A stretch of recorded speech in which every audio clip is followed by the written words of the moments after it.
Welcome to Convention of States, a project of citizens for self-governance. My name is Dale Parrish. I'm a district captain for Convention of States. My district is the Indiana Legislative District 85.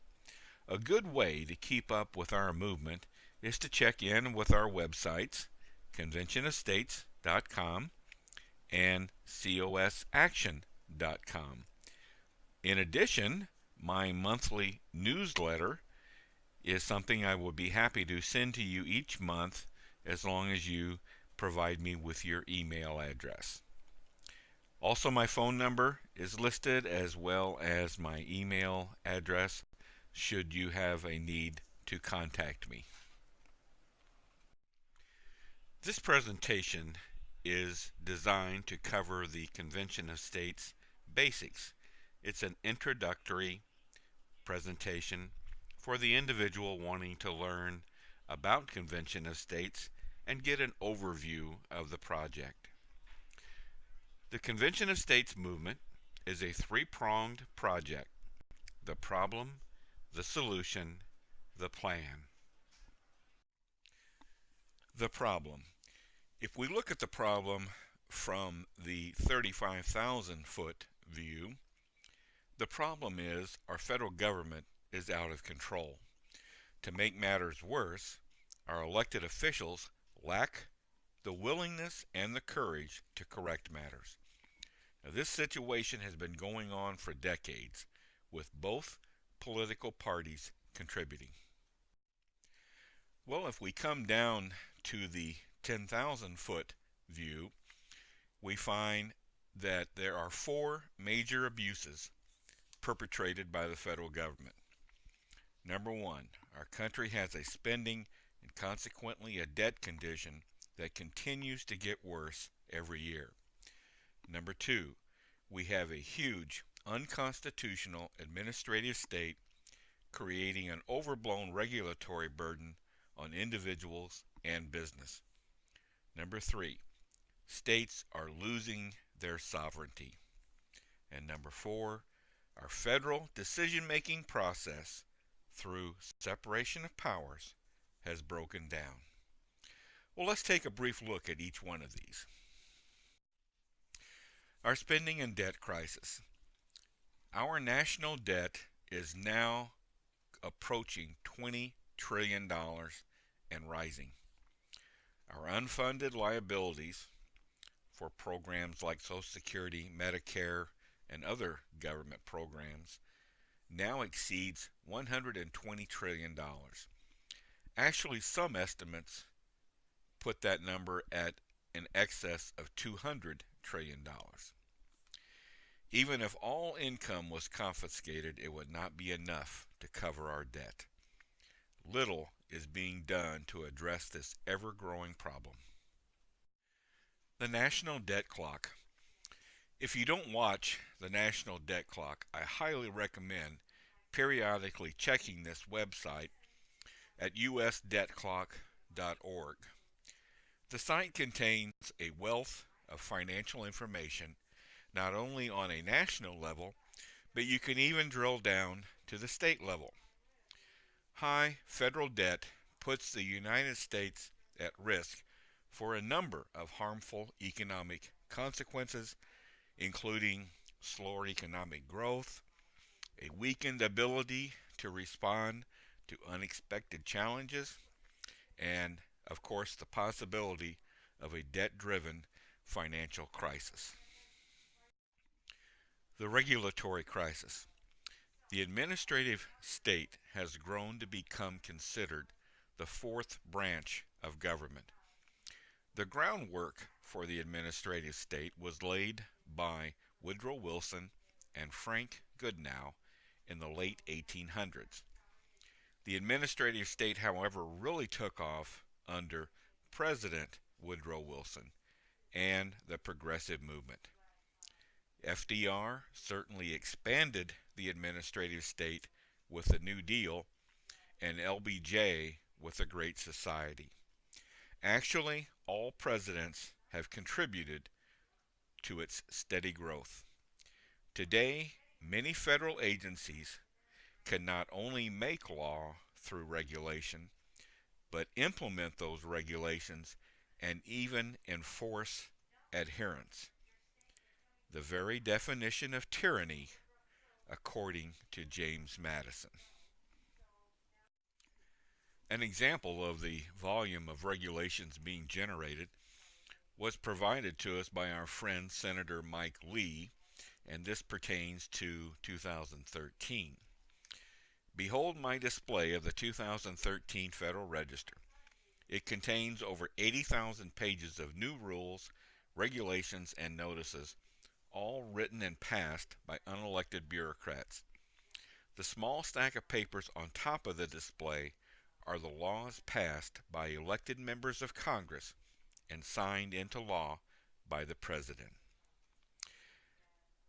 Actually, in 2015, a new record was set with over 81,400 pages generated. Loss of state sovereignty. The states of the United States are supposed to be sovereign entities that run their own affairs with very little to no input or oversight from the federal government. Because the attitude of the judiciary changed towards certain facts of constitutional interpretation, the judiciary has compromised dual federalism when dealing with the relation between the federal government and the states. With the changes that have happened to the concept of dual federalism, the system has been overwhelmed and submerged. The breakdown of the decision-making process. The founders believed that the structure of a limited government would provide the greatest protection of liberty. The concept of, quote, limited government has been lost. The government is too large. Our built-in checks and balances through the separation of powers has broken down mainly due to the abuse of power. Well, so what does this all mean? What are we to do? Our situation is not a right or left issue. Both parties have contributed. Elections are still important and will remain so. However, we continue to vote for individuals based on their promises, only to see those promises broken once in Washington, D.C. Washington, D.C. will never voluntarily relinquish meaningful power, no matter who is elected. It is time for citizens to be proactive through their state legislatures and take their state's power back. Enough is enough. Well, the second prong of the project is the solution. The solution has been available to us all along in the Constitution, an Article 5 Convention of States for the purpose of amending the Constitution. I need to make something very clear here. We're not proposing a constitutional convention. We are proposing an Article 5 Convention of States for the purpose of amending the Constitution. Our founders knew the federal government that the states created might one day become abusive with its power. George Mason of Virginia led the effort to have Article 5 included in the Constitution. Article 5 gives the states the rights and the process to rein in the federal government by amending the Constitution. We believe this is the only solution as big as the problem. Let's take a closer look at Article 5. It is key to understand that Article 5 provides us two methods of proposing amendments to the Constitution. One method originates in Congress, while the second method originates in the states. Let's break down the actual Article 5. Well, here is Article 5. And the first method is the Congress, whenever 2/3 of both houses shall deem it necessary, shall propose amendments to this Constitution. When ratified by the legislatures of 3/4 of the several states, or by conventions in 3/4 thereof. Well, here we see process number 1 in a flowchart form. Amendments are proposed by 2/3 of Congress and then sent to the states to be ratified by 3/4 or 38 states before becoming amendments to the Constitution. Okay, now back to Article 5 for process number 2. The Congress, on the application of the legislatures of 2/3 of the several states, that means 34, shall call a convention for proposing amendments, which in either case shall be valid to all intents and purposes as part of this Constitution when ratified by the legislatures of 3/4, which is 38, of the several states, or by conventions in 3/4 thereof. Well, here we see process number 2 in flowchart form.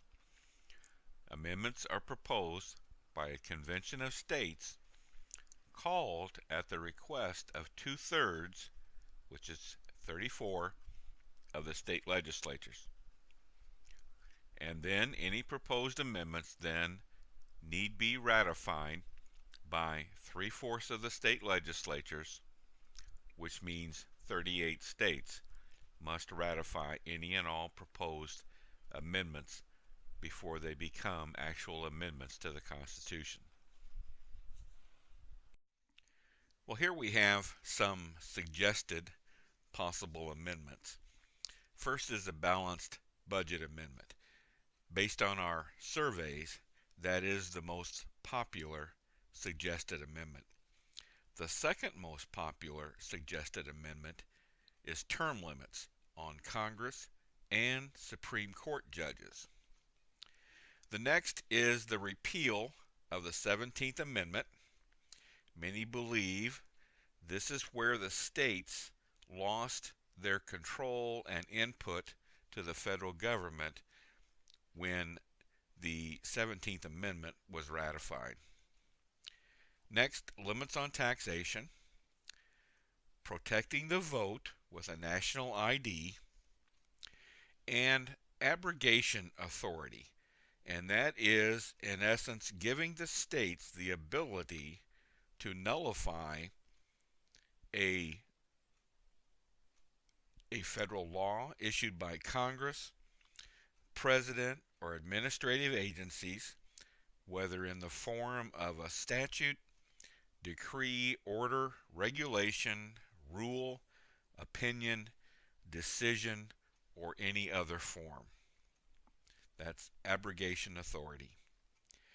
Next, redefine the commerce and general welfare clauses. As I mentioned, these are only suggestions. The actual proposals will be determined at the convention. Well, the third and final prong of the Convention of States project is the plan. Our plan has two major goals to be accomplished in order to achieve success.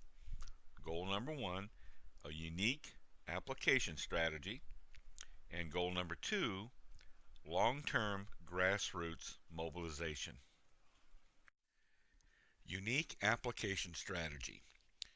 This is the Convention of States application, and our strategy is for each state to use the same application. The application will call for a convention for a particular subject matter rather than a particular amendment. The subject matter for all applications will be to impose fiscal restraints on the federal government, limit the power and jurisdiction of the federal government, and limit the terms of office. The call or application determines the agenda and the purpose of the convention. Long-term grassroots mobilization. Here is where you and I have a role. Mobilizing citizens to act through their state legislatures to accomplish an Article 5 Convention of States. Many past Article 5 attempts have failed due to the lack of a grassroots structure. We are now in all 50 states, and momentum is growing. Well, here is a quick progress report on our movement. As you can see, the red states reflect the states where our application has been passed. Those states include Florida, Georgia, Alabama, Tennessee, Oklahoma, Louisiana, Alaska, and yes, Indiana. We now have 8 states that have passed the application, and as you can see, the states in blue, our application has been filed and is active. So, as we said, the momentum is growing. Well, how can you make a difference? Well, the very first step to take is to sign our petition. This petition generates an email to your state representative and state senator telling them that you support this effort for an Article 5 Convention of States and that you want them to continue to support this effort. Next, develop a relationship with your legislators. Write them, email them, call them, or meet with them if you have the opportunity. Take advantage of any means possible to express your support for an Article 5 Convention of States. And finally, education. Continue to educate yourself. Continue to grow and learn, not only about the Convention of States, but about our Constitution and Article 5. Here are a few resources that you may take advantage of. A key publication in the Convention of States movement has been Liberty Amendments by Mark Levin. Mark's book delves into the Article 5 history and process and provides numerous suggested amendments. Mark Levin has been one of the major supporters of the Convention of States movement. I highly recommend this book to you as an Article 5 resource. Hillsdale College. These courses are all online and free. Courses are offered on the Constitution, Federalist Papers, progressivism, economics, and many other topics. I highly recommend you take advantage of this program. The Federalist Papers were a tremendous resource for developing the Constitution. So it's very important to have access to either a hard copy of the Federalist Papers, or I'm sure that there is an app or a program that can be downloaded so that you can have online access. The Federalist Papers are very important when researching or trying to understand the original intent of various clauses and so forth in the Constitution. Well, and finally, you need to have a copy of the Constitution available, either in a pocket form or, once again, in an app or a downloaded program, so that you can have access to the Constitution and understand and be able to refer to the Constitution when important questions arise regarding our Constitution. Well, here are two very important people in Convention of States. These are the co-founders of our movement. First is Michael Ferris. Michael is an attorney and is the chancellor of Patrick Henry College and chairman of the Home School Legal Defense Association. And Michael has represented the Home School Association in front of the Supreme Court and won his argument. So Michael is a very, very well-recognized expert on our Constitution. Next is Mark Meckler. Mark is one of the nation's most effective grassroots activists. He co-founded and was a national coordinator of the Tea Party Patriots group. He founded Citizens for Self-Governance and, as I mentioned, is the other co-founder for Convention of States. You'll see both of these individuals from time to time on various radio and TV programs. Well, in closing, I always like my favorite quote, and this quote comes from our national legislative strategist for Convention of States, Rita Dunaway. The founders gave us a legitimate path to save our liberty by using our own state governments to impose binding restraints on the federal government.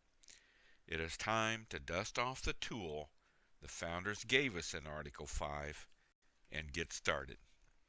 Thank you.